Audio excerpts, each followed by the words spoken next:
Hi everyone, and welcome to day 2 of Unit 1, Chapter 1, Lesson 2. Again, we split up this lesson because we found it very important to explain the CER. You're going to be using the CER writing method to respond to a scientific question today. The question is not necessarily difficult, but we want to make sure you're practicing writing in the format and getting the information you need to help solve the unit problem, which is how do we get energy to the rescue workers without plugging it into a wall.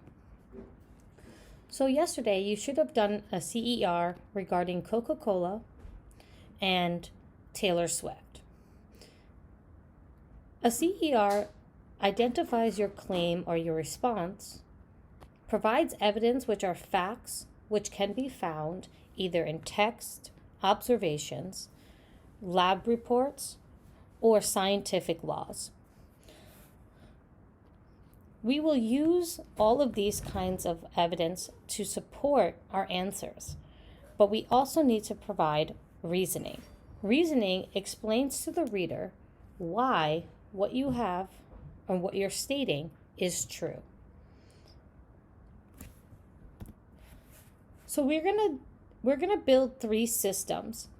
The 3 systems we're going to build is a solar cell system, a battery system, and a hand crank generator system. Remember that a system is a set of things that work together. So if you look at the systems, we find that we have pretty much the same thing besides the source. So they both have 2 alligator clips, which are the red wires. They have a motor, a fan, and then they differ by having either a hand crank, a battery system, and a solar system.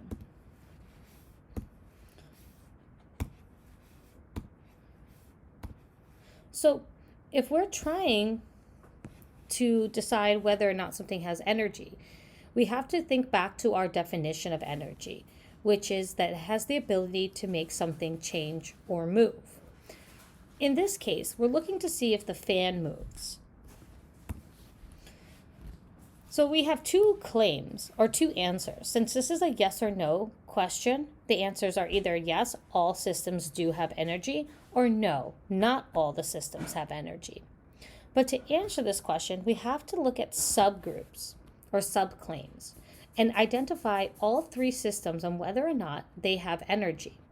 Once we have all 3 subclaims, then we can identify if yes, all of them do have energy, or no, they do not all have energy.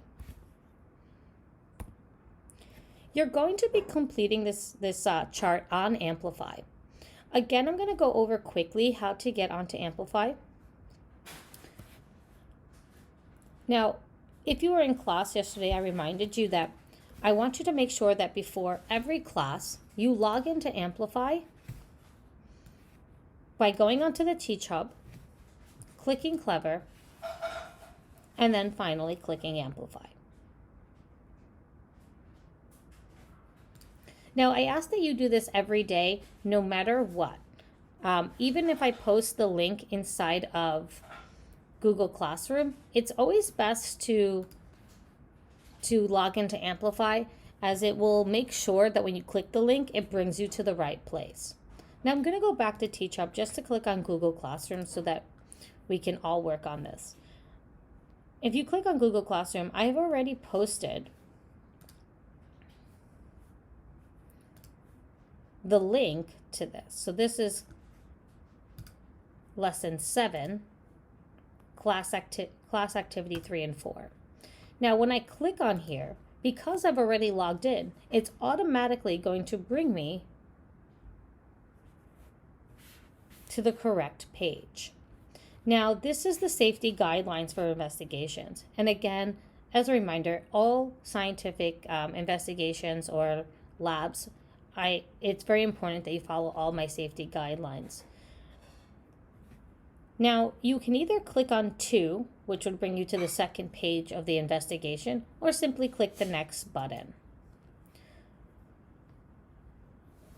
Now, I apologize, this is the teacher's guide. Now, here you'll see that the three systems are here. And we're looking at possible subclaims. And again, this is labeled subclaims.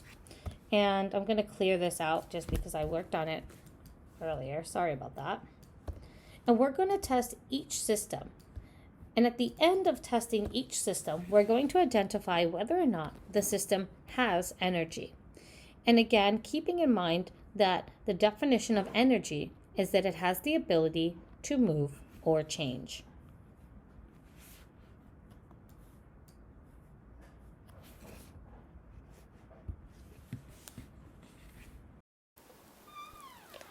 Hi everyone, and welcome to my living room / one of our many science labs we're going to have this year.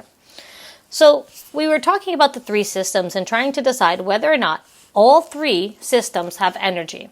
But to make that claim, we have to come up with subclaims on whether or not these systems do in fact all have energy. So we're going to test the three systems, and I'm going to show you this part.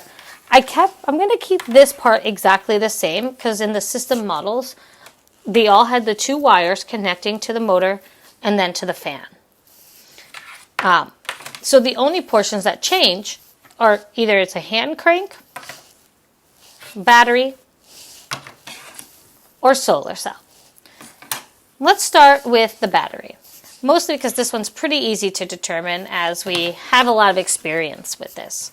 So I'm going to take the sides, and I put the battery in a battery holder because I just don't have enough hands. So the battery holder is simply just plastic with metal attached to the end pieces that I would normally just click them to. So I'm going to clip it to one side. And then with the other hand, I'm going to clip to the last side. And almost instantly, we start to see that the fan moves. And by definition, any has the ability to change or move, it has energy. So right away, we can determine that the battery system has energy. Now, I'm going to do something pretty cool, is I'm actually going to do this very slow, and hopefully I can probably get this into slow motion on my edits. But I'm going to take this and I'm going to just spin it just slightly. And I want you to notice that the direction is going this way, right? Now, if I take the wires and I switch the sides of the battery that it's located, it actually begins to spin in the opposite direction. We're going to talk more about that later on, but it's just a fun fact to keep in mind.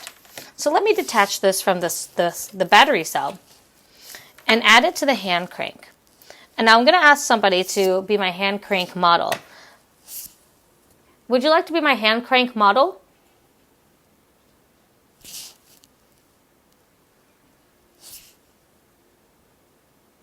I need a hand crank model.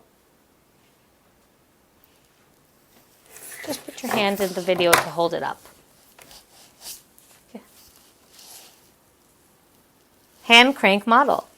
Now, I only need it because I need two hands. So I'm going to take this and add it to the generator on the hand crank.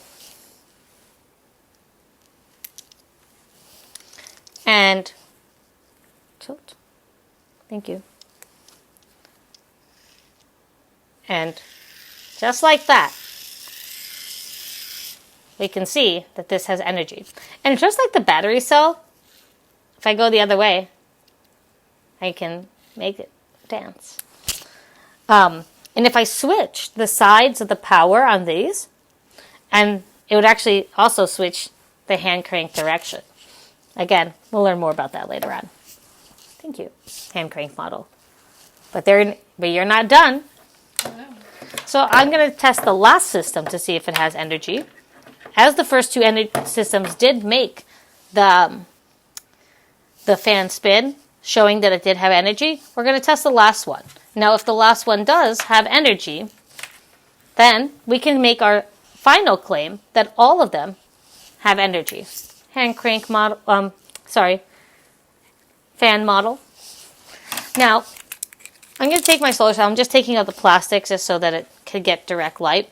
Now, the recording of this video is at night, On the back, it has the plus and minus sign, simply just like a battery would have a plus and minus side. And as you can predict, if you switch the sides, the fan will change direction. So here I am, and I put this here.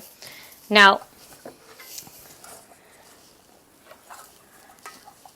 this is an artificial sun. This is an incandescent light bulb, and I chose this one because it actually produces more heat and light than light. We talked about that with the LED light. The LED light produced such low amount of energy that it would not be anywhere close to the sun. And even this is nowhere near the amount of energy that the sun would be giving off. But it's not daytime right now, so I kind of have to do it this way. So here we go. Almost instantly, it begins to move. I use this to take all my Instagram pictures.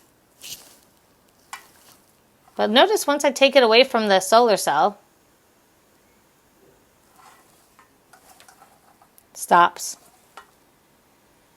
And I want you to keep that in mind for later on in the unit, that once the sun goes away, the fan stops spinning.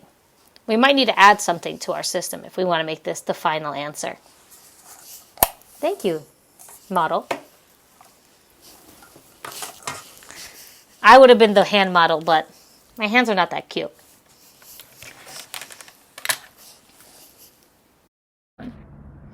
And so here I am back on Amplify, and you should actually have been on this page. Now I've already filled out the sections where, let me zoom in. I filled out that the battery system made the fan move. Also, following the evidence line, the hand crank system made the fan move, and so did the solar cell system. Now this matters because, and this is all pretty much the same. When something moves, it has energy. We're trying to prove if all the systems have energy, and we know the definition of energy is the ability to make something change or move. For our subclaims, we can make that each system did, in fact, have energy. And for our overall, that would mean that all the systems do have energy. When you're done, make sure you click the Submit or Next Activity button. And you'll see here it says whenever something moves or changes, it's because of energy. This is a key concept. This is a science fact that you can use over and over again as evidence in this unit and all the future units.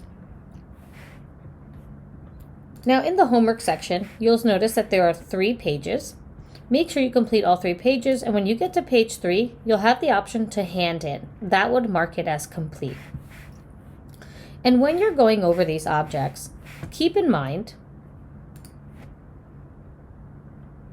that energy is the ability to make things move or change. Doesn't mean that they're always making things move or change. It just means it has the ability. I'll see you guys next week.